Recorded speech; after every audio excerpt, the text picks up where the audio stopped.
আল্লাহ জীবন দেন এবং মৃত্যু দেন।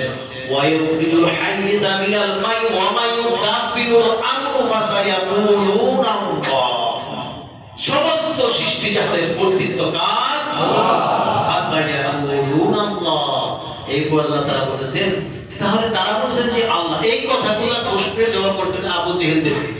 তারাই এই জবাব দিয়েছিল যে আমাদেরকে শোনার ক্ষমতা আল্লাহ দিয়েছেন, আমাদেরকে দেখার ক্ষমতা আল্লাহ দিয়েছেন, আমাদেরকে রিজিক আল্লাহ দিয়েছে আসমান জমিন থেকে। আল্লাহ তাআলা রিজিক দেন, আল্লাহ তাআলা সমস্ত কিছুর মালিক। এটাও আবু জেহেলরা স্বীকার করছে। তো কেন তোমরা আফালা তুমিনু, কেন তোমরা ঈমান আনো না? তখন বলছে আমরা তো ঈমান আনি, কিন্তু ওই যে ওই সমস্ত দেব দেবী, ওই সমস্ত মানুষের কাছে না গেলে আল্লাহ তো আমাদের দোয়া কবুল করবেন না। এই জন্য আমরা যখন পীরদের কাছে যাই, ওলিদের কাছে যাই, আলেম ওলামাদের কাছে যাই, আমরা তাদের কাছে কেন যাই? শিখার জন্য যাই। বলেন কেন যাই? শিখার জন্য যাই, জানার জন্য যাই। আমার যে আমলটা নাই তার মধ্যে সেই আমলটা আছে। তাকে দেখে দেখে যেন এই আমলটা আমার মতো আমি করতে পারি, তাকে দেখে দেখে যেন এই কোরআনটা আমি শিখতে পারি, তাকে শুনে শুনে আমি যেন রাসূলের সুন্নাতগুলো জানতে পারি এবং মানতে পারি। এই জন্যই আল্লাহ তাআলা এই উলামা, পীর, বুজুর্গ, আমরা তাদেরকে সম্মানে তাদের কাছে যাব শিখার জন্য, আদব কায়দা এবং ইলম শেখার জন্য। কথা কি বুঝতে পেরেছেন ভাই? ইনশাআল্লাহ।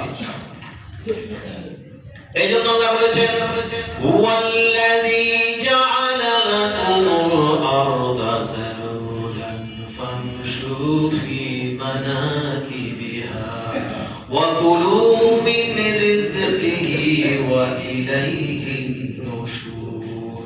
সূরা মুলকের 15 নম্বর আয়াত আল্লাহ তাআলা বলেছেন, হুয়াল্লাযী জাআলা লাকুমুল আরদা যালুলান ফামশু ফি মানাকিবিহা।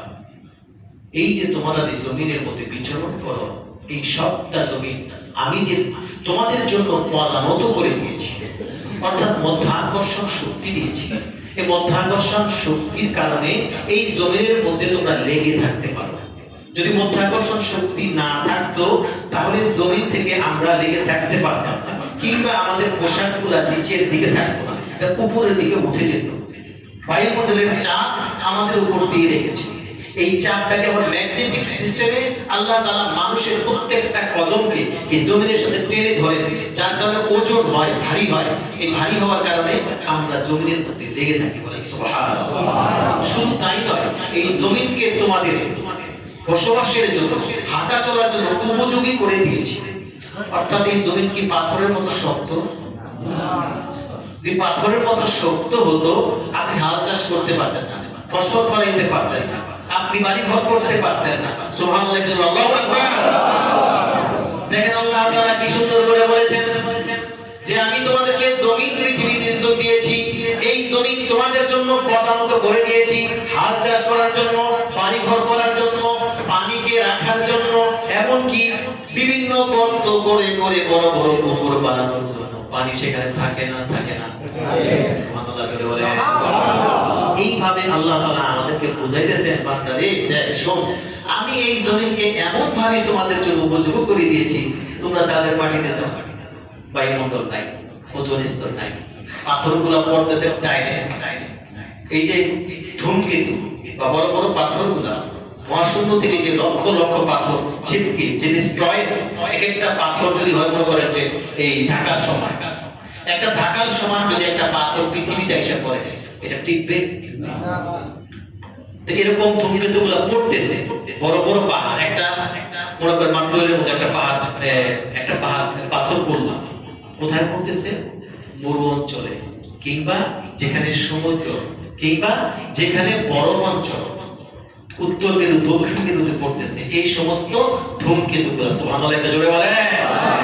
কিন্তু চাঁদের মধ্যে কোনো সীমা নাই, সমানে পড়তেছে, সমানে। পৃথিবীতে তো মাঝে মাঝে অনেকদিন পর পর পড়ে, বিজ্ঞানের ধরে, কিন্তু চাঁদের মাটিতে সমানে। এই জন্য চাঁদে কি করে? বড় বড় গর্ত, বড় বড় গর্ত কিসের? আর এই বিশাল বিশাল এই পাথরগুলা গিয়া এই চাঁদের পড়তেছে, কত বিক্ষত চাঁদের মাটিটা। যাতে একটু ভালো করে জুম করে দেখে বিশাল বিশাল গর্ত কেন করতেছে এই বড় বড় পাথরগুলো এখানে পড়তেছে কারণ সেখানে ওজন স্তর নাই আছে যেটা সেটাকে যথেষ্ট নয় এই জন্য পৃথিবীর জমিনকে আল্লাহ তাআলা আমাদের জন্য প্রধানত উপযোগী এবং খাদ্য এগুলো আল্লাহ বলেছে কি